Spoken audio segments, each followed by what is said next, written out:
ધોરણ 3 વિષય ગણિત ગમત પાઠ્યપુસ્તકમાં પાઠ 12 આપણે ભાગ પાડી શકીશું. તેમાં આપણે ભાગ 1 અને ભાગ 2નો અભ્યાસ કરી ચૂક્યા છીએ. હવે આપણે ભાગ 3 જોશું. તો પેજ નંબર 173 ઉપર જુઓ. કૂદતા પ્રાણીઓ. અહીંયા છે દેડકો એક વારમાં 2 પગલાં કૂદે છે. ખિસકોલી 3 પગલાં કૂદે છે. સસલું 5 પગલાં કૂદે છે. ઘોડો 15 પગલાં કૂદે છે અને કાંગારૂ છે એ 30 પગલાં કૂદે છે. જવાબ શોધવા માટે હવે પછીના પાના પર આપેલા રસ્તાનો ઉપયોગ કરો. પહેલો પ્રશ્ન છે, કેટલા કૂદકામાં દેડકો 30 પર પહોંચશે? 30 ભાગ્યા 2. તો આપણે 30 ભાગ્યા 2 કરવાના છે. તો 30 એને ભાગ્યા 2. તો 2 એકુ 2. 3માંથી 2 જાય તો 1. ઉપરથી ઉતાર્યા 0. 2 પંચાને 10. 10માંથી 10 જાય તો 0. કેટલા આવ્યા? 15. તો અહીંયા આવશે 15. તો 15 કૂદકામાં દેડકો 30 પર પહોંચશે. તો 15 દૂને 30. બીજો પ્રશ્ન છે, કેટલા કૂદકામાં ખિસકોલી 27 ઉપર પહોંચશે? તો તમારે 27 ભાગ્યા 3 કરવાના છે. તો 3 નવા 27. તો આવશે 9. તો 9 કૂદકામાં ખિસકોલી 27 પર પહોંચશે. એટલે અહીં ખિસકોલી એક વારમાં 3 પગલાં કૂદે છે. એટલે કેટલા કૂદકામાં તે 27 પર પહોંચશે? તો 9 તેરીને 27. તો 9 કૂદકામાં તે 27 પર પહોંચશે.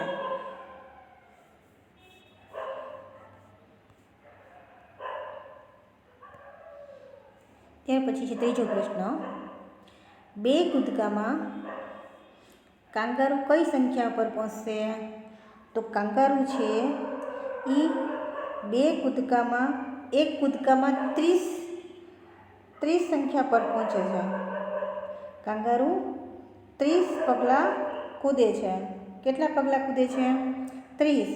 તો 2 કૂદકામાં 30 ગુણ્યા 2. 30 દૂણે 60. તો 2 કૂદકામાં કાંગારૂ 60 પર પહોંચશે. ત્યાર પછી છે ચોથો પ્રશ્ન, 15 પર કોણ મળશે? તો 15 ઉપર કોણ મળશે? આપણને પ્રશ્ન પૂછ્યો છે. તો તેમાં આવશે પહેલાં ખિસકોલી. શું આવશે? ખિસકોલી. ખિસકોલી 5 કૂદકામાં 15 પર પહોંચે. 5 તેરીને 15. બીજું છે સસલું. સસલું 3 કૂદકામાં 15 પર પહોંચે. 3 પંચાને 15. ત્યાર પછી ત્રીજું છે ઘોડો. ઘોડો 1 કૂદકામાં 15 પર પહોંચે. 15 એકુ 15. તે પછી પાંચમો પ્રશ્ન છે, શું સસલું 18 ઉપર ક્યારે પહોંચી શકશે? તો એમાં આવશે જવાબમાં ના. સસલું એક વારમાં 5 પગલાં કૂદે છે. તેથી તે 5, 10, 15, 20, 25, 30, 35 સંખ્યા પર પહોંચે, પણ ક્યારેય 18 ઉપર પહોંચે નહીં. ત્યાર પછી છે છઠ્ઠો પ્રશ્ન, સસલાના કેટલા કૂદકા ઘોડાના 1 કૂદકા બરાબર થાય? તો સસલાના 3 કૂદકા. શું આવશે? 3 કૂદકા. ઘોડો છે, સસલું એક વારમાં 5 પગલાં કૂદે છે. તેથી તે 3 પંચાને 15. જ્યારે ઘોડો છે એક વારમાં 15 પગલાં કૂદે છે. એટલે સસલાના 3 કૂદકા ઘોડાના 1 કૂદકા બરાબર થાય. ત્યાર પછી 7મો પ્રશ્ન છે, ઘોડાના કેટલા કૂદકા કાંગારૂના 2 કૂદકા બરાબર થાય? તો એમાં આવશે 4 કૂદકા. એમાં આવશે 4 કૂદકા. ઘોડો એક વારમાં 15 પગલાં કૂદે છે, તેથી તે 4 કૂદકામાં તે 15 ચોકુને 60 ઉપર પહોંચે. જ્યારે કાંગારૂ એક વારમાં 30 પગલાં કૂદે છે, તેથી તે 2 કૂદકામાં 30 દૂને 60 ઉપર પહોંચે. અહીંયા કાંગારૂના 2 કૂદકા એટલે 60 અને ઘોડો છે એ 15 એટલે 15 ચોકુને 60 એટલે 4 કૂદકા થશે. તો તે ઘોડાના 4 કૂદકા કાંગારૂના 2 કૂદકા બરાબર થાય.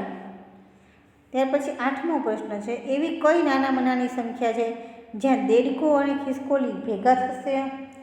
તો દેડકો અને ખિસકોલી છે એ બંને 6 નંબરની સંખ્યા ઉપર ભેગા થશે.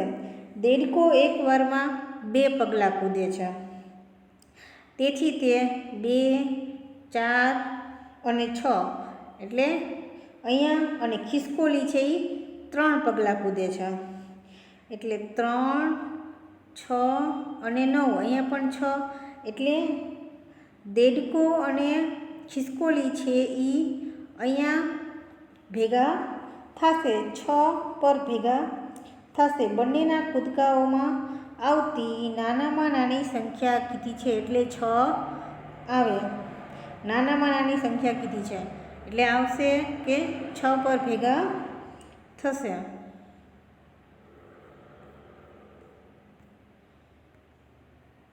ત્યાર પછી છે, તમે કેટલી ઝડપથી ગણી શકશો?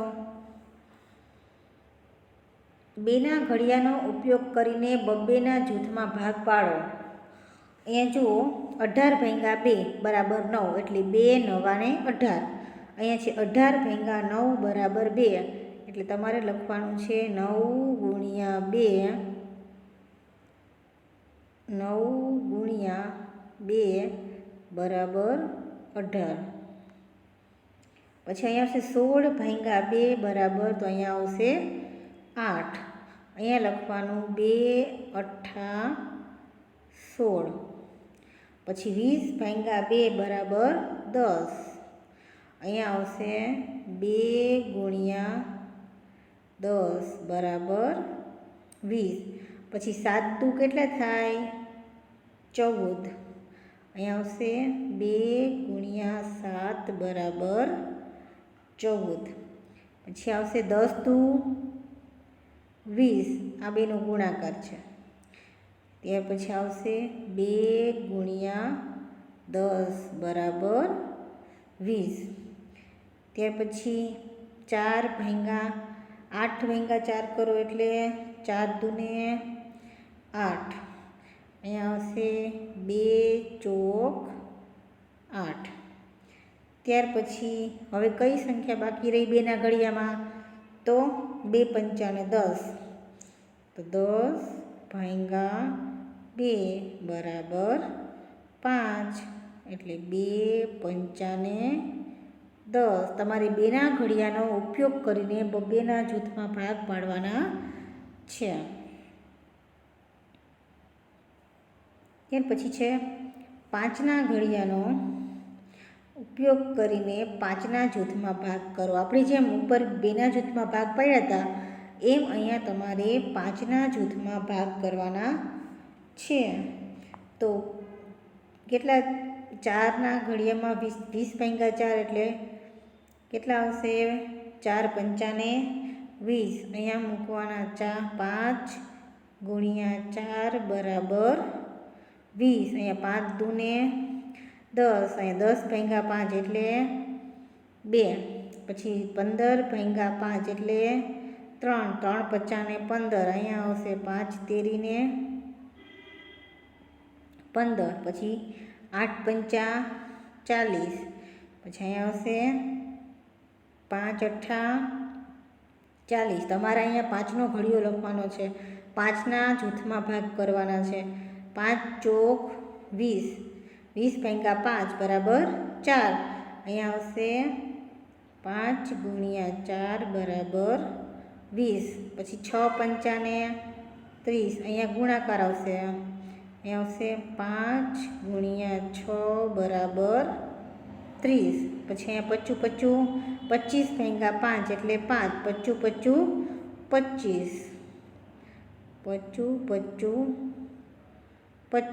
પછી અહીંયા આવશે 3 પંચાને અહીંયા 15. અહીંયા આવશે 5 ગુણ્યા 3 બરાબર 15. પછી 35 ભાગ્યા 5 એટલે આવશે 7. અહીંયા આવશે 5 સત્તાને 35. પછી 2 પંચા 5 દુ 10. અહીંયા આવશે 5 ગુણ્યા 2 બરાબર 10. આવી રીતે અહીંયા 10ના ઘડિયાનો ઉપયોગ કરીને 10ના જૂથમાં ભાગ કરવાના છે. તો 20 ભાગ્યા 10. 20 ભાગ્યા 10 એટલે કેટલા થાય? 2. અહીંયા આવશે 10 દુ 20. પછી 30 ભાગ્યા 10 એટલે આવે 3. અહીંયા મૂકવાના 10 તેરી 30. પછી 40 ભાગ્યા 10 એટલે 4. અહીંયા મૂકવાના 10 ચોકને 40. પછી 50 ભાગ્યા 10 એટલે 5. અહીંયા મૂકવાના 10 પચ્ચા 50. પછી 40 ભાગ્યા 10 બરાબર 4. 10 ચોક 40. પછી અહીંયા આવશે 80. 80 ભાગ્યા 10 બરાબર 8. એટલે અહીંયા આવશે 10 ગુણ્યા 8 બરાબર 80. પછી 10 પંચાને 50. અહીંયા આવશે 50. એટલે 10 ગુણ્યા 5 બરાબર 50. પછી 10 તેરીને 30. અહીંયા આવશે 10 ગુણ્યા 3 બરાબર 30. પછી 10 દૂને 20. 10 ગુણ્યા 2 બરાબર 20. પછી અહીંયા આવશે 60. ભાઈ અહીંયા આવશે 60 ભાગ્યા 10 બરાબર 6. તમારે મૂકવાનું 10 છક 60. 10 6 60.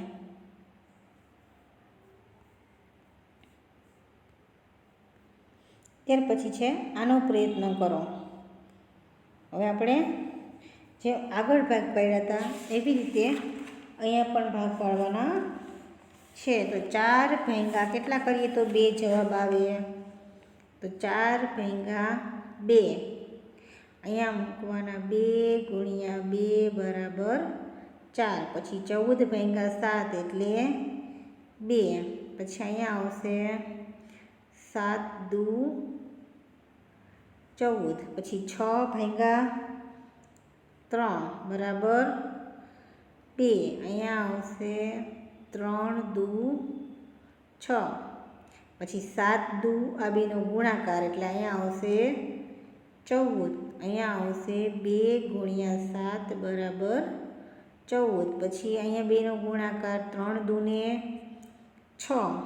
પછી અહીંયા આવશે 2 ગુણ્યા 3 બરાબર 6.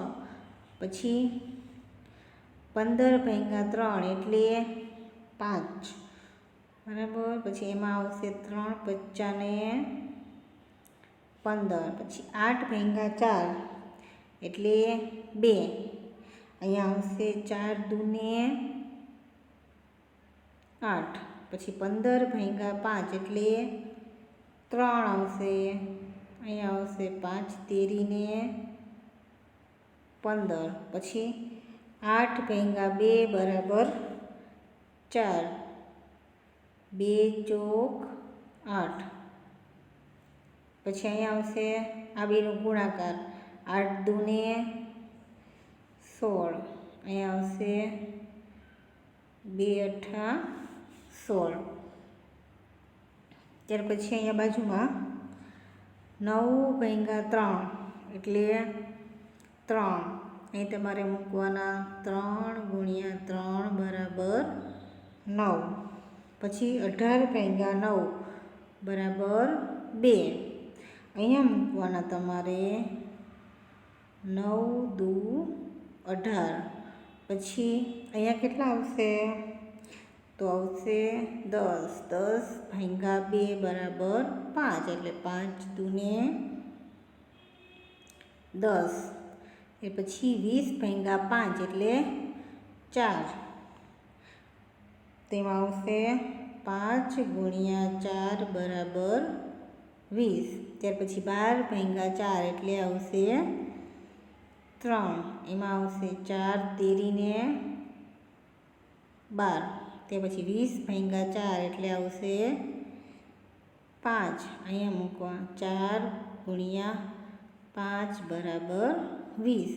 ત્યાર પછી છે 12 ભાગ્યા 6 બરાબર 2. અહીં પછી 2. 2 ગુણ્યા 6 બરાબર 12. આવી રીતે તમારે પ્રયત્ન કરવાનો છે ઘડિયાના આધારે. ત્યાર પછી છે કોયડો આપેલો છે. કોયડામાં શું કહે છે કે ઘડિયાળના ડાયલના એવા 3 ભાગ કરો જેથી દરેક ભાગમાંની સંખ્યાનો સરવાળો એક સરખો થાય. તો અહીંયા જુઓ, આ એ ભાગ આપેલો છે 11, 12, 1 ને 2. હવે આપણે ભાગ પાડવાનો છે. તો ક્યાંથી ભાગ પાડશું? તો અહીંથી, બરાબર. હવે આ સંખ્યાનો તમે સરવાળો કરો, બરાબર. 11 વત્તા 12 વત્તા 1 વત્તા 2, આનો સરવાળો થશે 26. એવી રીતે 10 વત્તા 9 વત્તા 3 વત્તા 4, આનો સરવાળો કરશો તો એ જવાબ આવશે 26. અને આ 8 વત્તા 7 વત્તા 6 વત્તા 5, આનો સરવાળો કરશો તો જવાબ આવશે 26.